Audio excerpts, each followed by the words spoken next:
Quand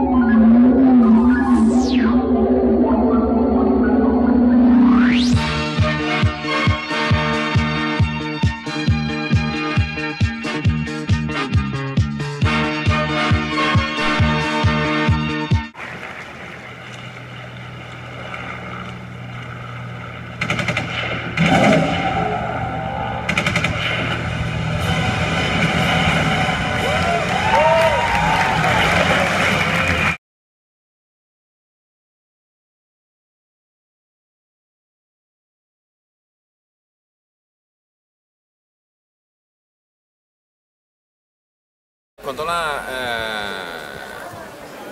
décidé de faire le premier volet, REC, c'était pour nous justement un expériment. On voulait essayer qu'est-ce qu'on pouvait faire avec la peur subjective et tout ça, mais nous ne savons pas quel serait le résultat. Finalement, ça a devenu un succès incroyable et nous étions vraiment surpris. Et avec l'enthousiasme du public et tout ça, on a décidé de faire le second volet. Mais on ne pensait pas du tout que 7 ans après, on serait ici en présentant REC 4. Alors on a essayé de faire toujours chaque volet quelque chose de différent, mais en même temps, comment on dit, fidèle à l'esprit de la saga. Et c'était difficile de trouver comment on peut faire quelque chose fidèle mais réinventé toujours. Et c'était ça notre motivation.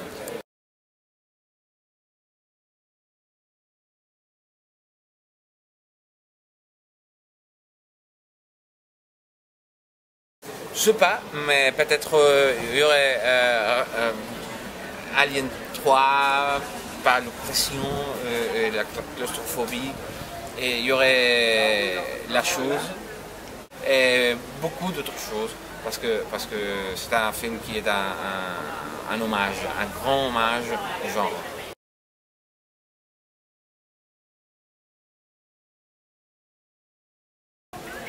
Au début, on avait pensé à REC 3 Genesis et REC 4 Apocalypse. Mais ça a changé finalement. Si on voit le film, oui, c'est cohérent de voir les sous-titres Apocalypse. Mais je ne voulais pas que les gens pensent qu'ils vont trouver une autre chose à l'écran. C'est pas un film de le monde plein de zombies infectés, tout ça. C'est une autre chose, c'est plus un survival horror, c'est plus un film d'aventure, c'est plus un film d'horreur, plus un film d'action. Et je ne voulais pas tromper le spectateur. Mais en tout cas, je crois que c'est REC 4 Apocalypse, parce que tout le monde connaît REC 4 Apocalypse, ça reste. Mais dans les films, je trouve REC 4, c'est une façon plus dure et claire de finir la saga. REC 4, c'est la fin.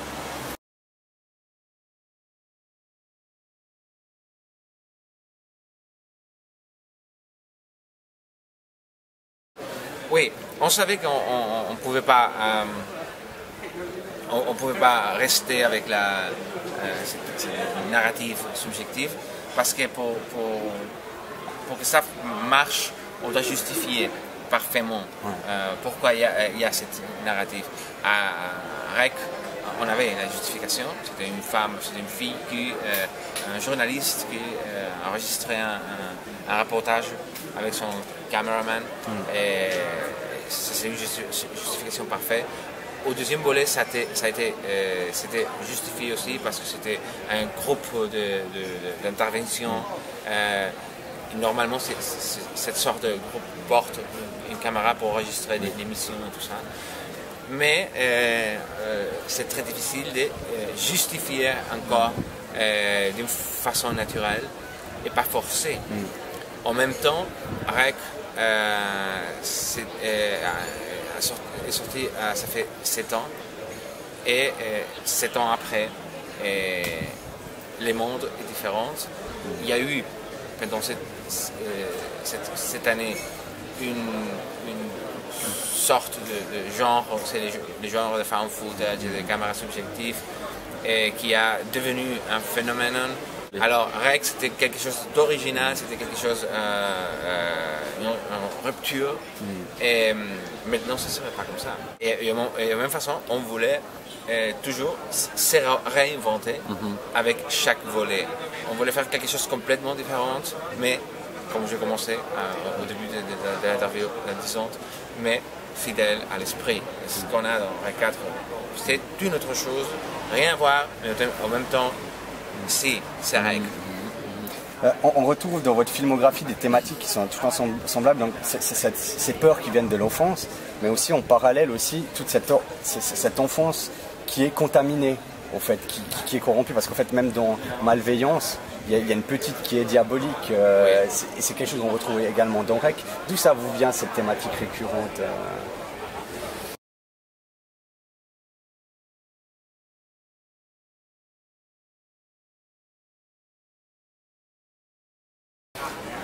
Je suis pas sûr parce que c'est quelque chose qui on devrait changer très profondément dans ma tête, mais je crois que pour moi il y a quelque chose de très inquiétant dans les enfants parce que il y a la pureté, mais en même temps il y a la perversité.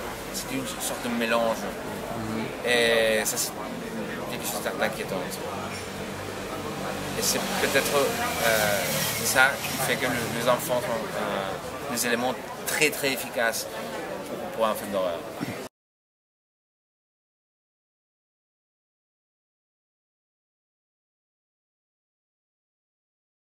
REC, c'est fini. REC 4, c'est la fin et on est sûr. On croit que l'aventure est arrivée jusqu'ici. Et oui, j'ai travaillé, en fait, j'ai écrit le scénario du remake à l'intérieur, un film que j'adore le réalisateur. Mais je ne suis pas sûr si je suis intéressé à diriger le remake. D'abord parce que c'est un remake, et c'est un remake d'un film que j'adore. Mais oui, on a fait une lecture un peu différente du film et on a fait les scénarios. Je crois que finalement ça serait intéressant d'avoir un réalisateur qui dirige le film et moi rester comme le scénariste. Mais je ne suis pas sûr parce qu'en même temps, quand tu adores quelque chose, tu aimerais faire un film. C'est un sentiment contradictoire. Je ne sais pas. Mais pour l'instant, ce n'est pas un projet à mener.